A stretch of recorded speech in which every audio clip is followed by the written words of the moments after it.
শুভ সকাল সবাইকে। কেমন আছেন সবাই? আশা করি সবাই ভালো আছেন। সকাল সকাল ঘুম থেকে ওঠার পর মনে হলো আমি একটু চিকেন থাই স্যুপ বানাই এবং খাবো। শীতের সময় প্রচণ্ড শীতে আসলে থাই স্যুপটা খেলে শরীরটা এমনিতে অনেক বেশি ভালো লাগে।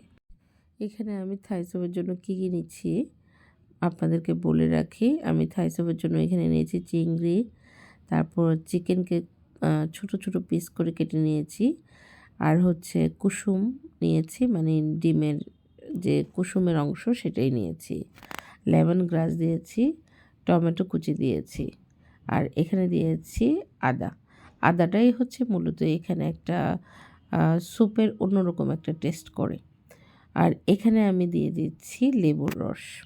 লেবুর রসটা একটু বেশি দিলে আরও বেশি ভালো লাগে খেতে। সস দিয়ে দিয়েছি। আপনারা আপনাদের পছন্দ মতো সসটা বাড়িয়ে কমিয়ে দিবেন, কারণ সসের উপরও অনেক সময় টেস্টটা ভালো লাগে। মানে আপনি কি টক খেতে যাচ্ছেন বা আপনি মিষ্টি খেতে যাচ্ছেন, ওটা ওটা আপনি সসের উপরে ডিপেন্ড করবে আপনার। আর এখানে দিয়ে দিয়েছি গুঁড়ামরিচ লাল, কারণ গুঁড়ামরিচটা দিলে একটু কালারটা সুন্দর আসে। আর পরিমাণ মতো লবণ দিচ্ছি, চিনি দিচ্ছি।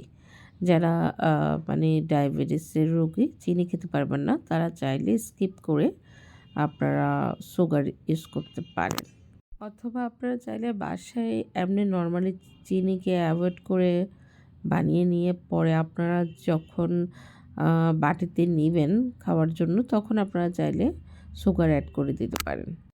এখানে ধনেপাতাও দিয়ে দিয়েছি, কাঁচামরিচ দিয়েছি একটি। কাঁচামরিচটা আপনারা চাইলে স্কিপ করে যেতে পারেন।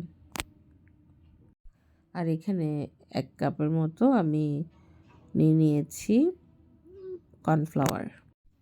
আমি এখানে আরেকটু লেবুর রসও অ্যাড করেছিলাম। দেন এখন আমি চুলায় আলতো জাল করে নিচ্ছি। এরপরে আপনারা চাইলে এখানে ভুট্টা অথবা আপনাদের মতো করে কিছু অ্যাড করতে চাইলে করতে পারেন, সমস্যা নেই। তবে এটা বাসায় বানালে রেস্টুরেন্ট স্বাদে এখানে অনেক ভালো একটা টেস্ট আপনারা বাসায় যদি বানান এভাবে পাবেন। আর এখানে আমি পরিমাণ মতো গোলমরিচও অ্যাড করে দিয়েছি। এই যে দেখুন, আমার থাই স্যুপটা একদম রেডি পারফেক্টলি।